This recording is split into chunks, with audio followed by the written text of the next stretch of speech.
জয় তারা। মা তারা অ্যাস্ট্রোলজি চ্যানেলের পক্ষ থেকে সবাইকে জানাই আন্তরিক শুভেচ্ছা। আজকে আমি যে বিষয়টি নিয়ে কথা বলবো যে বৃশ্চিক রাশির 2025 সাল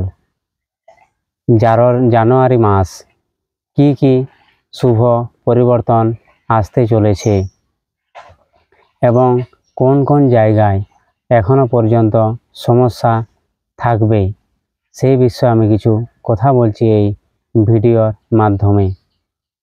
মা তারা অ্যাস্ট্রোলজি চ্যানেল আপনারা অবশ্যই দেখতে থাকুন এবং আমি প্রতিদিন সন্ধে 7টা বাজলেই লাইভে আসি এবং লাইভ প্রোগ্রাম করি।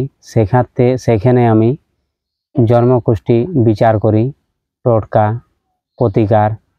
যদি কারোর মানসিক সমস্যা থাকে, যেমন যদি কেউ মনে করে যে আমার কোনো মানুষ কেউ কিছু করে দিয়েছে, কোনো বশীকরণ করে দিয়েছে, কোনো জাদুটোনা করে দিয়েছে, কিংবা বাড়িতে হয়তো অশান্তি হচ্ছে, হয়তো কোনো খারাপ স্বপ্ন আসছে, কিংবা বাড়িতে হয়তো অনেক মানুষেরই যে রোগ জ্বালা ভালো হচ্ছে না, ডাক্তারের কাছে নিয়ে যাচ্ছি, হয়তো ডাক্তার রোগ ধরতে পারছে না, সেই সব ব্যাপারে কিন্তু আমার সঙ্গে যোগাযোগ করতে পারো। হয়তো অনেক বাড়িতে বাচ্চা হয়েছে, বাচ্চা হয়তো সন্ধে হলে কাঁদছে, সবসময় কোল থেকে নামতে চাইছে না, কিংবা হয়তো মায়ের মাম খেতে চাইছে না, হয়তো সর্দি কাশি জ্বর লেগে যাচ্ছে, হয়তো ডাক্তার বাড়ি নিয়ে আসা যাওয়া এইসব লেগেই আছে। সেক্ষেত্রে কিন্তু আমার সঙ্গে অবশ্যই আপনারা কিন্তু যোগাযোগ করতে পারেন। আমি কিন্তু ওই ফোনের মাধ্যমে লাইভেই ভিডিও কল করেই আমি কিন্তু ঝাড়ফুঁক করে দিই এবং যদি কোনো প্রতিকারের প্রয়োজন হয় আমি অবশ্যই কিন্তু জানিও যে কীভাবে তোমরা সব এই কাজগুলো করবে, তাহলে এই বাড়িতে অশান্তি হবে না। হয়তো অনেক বাড়িতেই বাস্তুদোষ আছে, বাস্তুদোষে অনেক কিছু সমস্যা হয়, সে নিয়ে আমি পরে ভিডিও হয়তো নিয়ে আসবো। আজকের আলোচনা বিষয় হলো যে বৃশ্চিক রাশির 2025 সাল কেমন হতে চলেছে।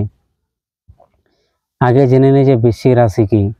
বৃশ্চিক রাশি মানে হলো পরিবর্তনকে দেখায়, কিন্তু এখানে সবসময় ট্রান্সফার, প্রতিনিয়তই এদের কিন্তু মনের মধ্যে সবসময় চেঞ্জ হচ্ছে, কখনো দুঃখ কখনো হাসি। এই যে মনের মধ্যে একটা যে ট্রান্সফার বা চেঞ্জ বা পরিবর্তন, সেটা কিন্তু এই 2025 সাল আসছে। কারণ 2025 সাল মানে হলো মঙ্গলের বছর, 9 সংখ্যা হচ্ছে। সেক্ষেত্রে যাদের আর কি বৃশ্চিক রাশি, যদি কেতুর মহাদশা চলছে কিংবা রাহুর, সেক্ষেত্রে কিন্তু কোনো পরিবর্তন নেই। হয়তো সবাই ভাববে হয়তো 2025 সাল মানে আমাদের জীবনের সমস্যা মিটে যাচ্ছে, তা কিন্তু নয়।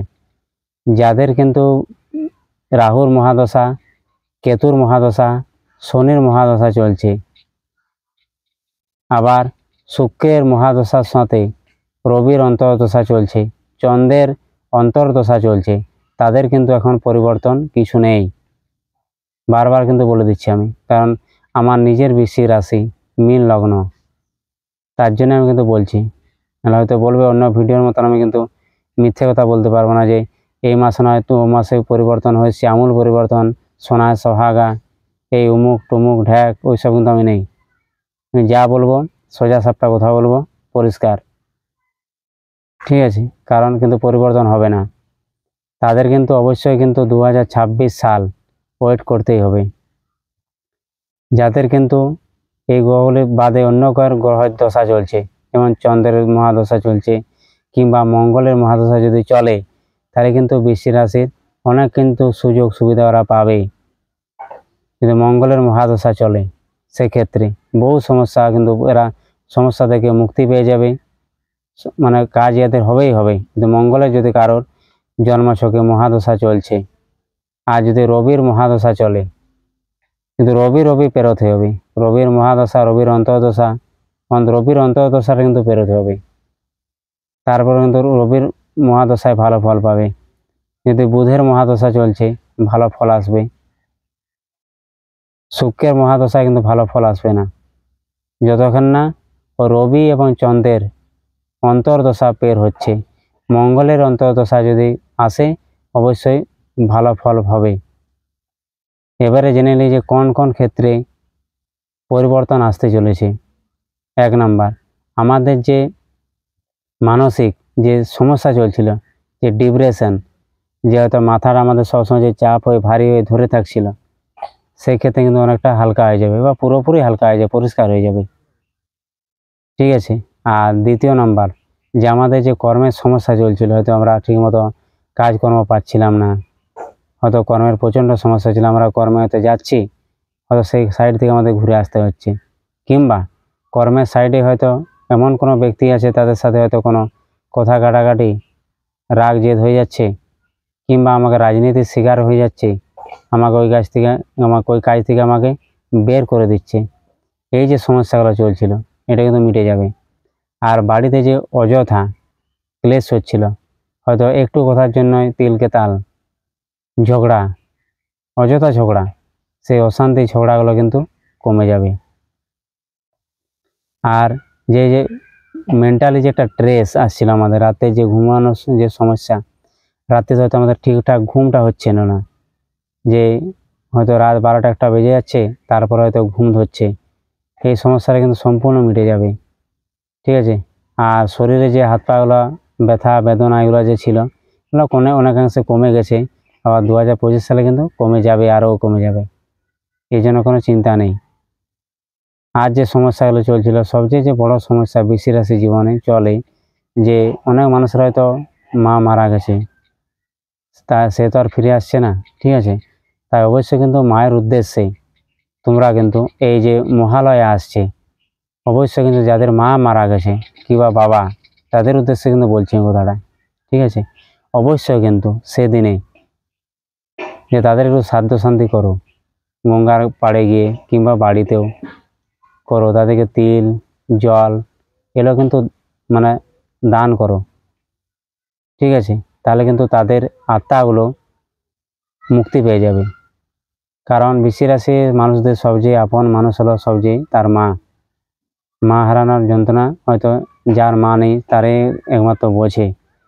তার জন্য হয়তো বৃশ্চিক রাশির যদি প্রকৃতভাবে কাজটা করতে পারে, হয়তো তাদের মা মুক্তি পেয়ে যাবে। এবং অবশ্যই আমরা হয়তো শরীর আছে, দেহ আমাদের বারবার মৃত্যু হয়, পরিবর্তন হয়, কিন্তু আত্মার কোনো মৃত্যু হয় না বা পরিবর্তন নেই। সে তোমাকে দুহাত তুলে আশীর্বাদ করবে। এই যে আমাদের একটা মায়ের প্রতি যে ভক্তি বিশ্বাস, সেটা কিন্তু আরও দৃঢ় হবে। তোমার সব কাজেই সফলতা আসবে। যে মানসিক শারীরিক এবং আর্থিক যে পীড়াগুলো চলছিল না, ওগুলো কিন্তু দূর হয়ে যাবে যদি করতে পারো। অবশ্যই কিন্তু এটা করো, অবশ্যই করো। ঠিক আছে। আর যে সমস্যা অনেক মানুষের আমি দেখেছি বৃশ্চিক রাশির, যে 2012 সাল থেকে বিয়ে শাদী তো হয়নি, কিংবা যাদের বিয়ে শাদী হয়েও ছিল তাদেরও তো ডিভোর্স হয়ে গেছে। একে অপরের প্রতি সন্দেহ, বনিবনা ঠিকমতো হয়নি, মারপিট, অশান্তি, ঝগড়া, ঝামেলা, এগুলো কিন্তু হয়েছে শনি এবং প্লাস মঙ্গলের জন্যই কিন্তু হয়েছে। আবার অনেক কিন্তু কেতুর বা রাহুর মহাদশা চলে গেছে, সেক্ষেত্রে কিন্তু তুলকালাম হয়ে গেছে। হয়তো ডিভোর্স তো হয়েছে, আবার কোর্টে কেস পর্যন্ত চলছে হয়তো, কিংবা হয়তো 498 কেস দিয়ে দিয়েছে, হয়তো সেই কেসে হয়তো মাসকাবারি টাকা লাগছে, সে কোর্টে আসছে আর যাচ্ছে। এই যে সমস্যাগুলো চলছে না কোর্ট কেস নিয়ে বিবাদী জীবনে, এরা কিন্তু মিটে যাবে 2025 সালে। ভালো করে আলোচনা করো একটু উকিলের সাথে, অবশ্যই কিন্তু মিটে যাবে কেসগুলো। কারণ মঙ্গল আসছে, অবশ্যই মঙ্গল কিন্তু ভালো ফল দিতে বাধ্য সে। কারণ বৃশ্চিক রাশি এবং লগ্নের সে হচ্ছে অধিপতি গ্রহ। ঠিক আছে। আজ যাদের যে সমস্যা চলছিল সবচেয়ে, যে এখন হয়তো সমস্যাটা চলে আসছে বা চলবে ভবিষ্যতেও, সেটা হচ্ছে আমাদের সেক্স প্রবলেম। যে সেক্সুয়াল যে মেন্টালিটি আছে, আমাদের উত্তেজিত যে কাম ভাবনা, সেটা কিন্তু বরাবরই বৃশ্চিক রাশির জীবনে কিন্তু থাকবেই এটা। কারণ এইটা হচ্ছে সবচেয়ে বৃশ্চিক রাশির জীবনে মারক পয়েন্ট, মানে টার্নিং পয়েন্ট যাকে বলা হয়। এটার থেকে মুক্তি পাওয়ার কিন্তু উপায় নেই। মুক্তি পাওয়ার উপায় আছে, আমি এটা পরে হয়তো আলাদা ভিডিও আনবো। যে উত্তেজিত যে কাম ভাবনা আছে বৃশ্চিক রাশির জীবনে বা মনে এখনো পর্যন্ত, অত্যাধিক যেটা কাম ভাবনা, সেটা কেন হয়, এই কী কাজ করলে এটা প্রতিকার হবে বা মুক্তি পাওয়া যাবে, তার জন্য তো আমি আলাদাভাবে ভিডিও নিয়ে আসবো। ঠিক আছে। এই সমস্যাগুলো বৃশ্চিক রাশি যেগুলো চলছিল অনেক আসে তো কমে যাবে, কিন্তু এই সমস্যাটা পিছু ছাড়বে না কিন্তু আমরণ কাল পর্যন্ত মৃত্যু। তার জন্য বৃশ্চিক রাশির মানুষদের আমি বারবার একটা অনুরোধ করবো যদি সিঙ্গেল আছো অবশ্যই কিন্তু বিবাহিত করার চেষ্টা করো, কারণ 2025 সালে তোমাদের বিবাহের যোগ অবশ্যই আসছে জীবনে, অবশ্যই বিয়ে হবে তোমাদের। ঠিক আছে, যোগাযোগ ভালো করে করো, কারণ এইটাকে তোমরা বাঁচানোর চেষ্টা করো সব সময়, নাহলে কিন্তু খুবই খারাপ তোমাদের এটা।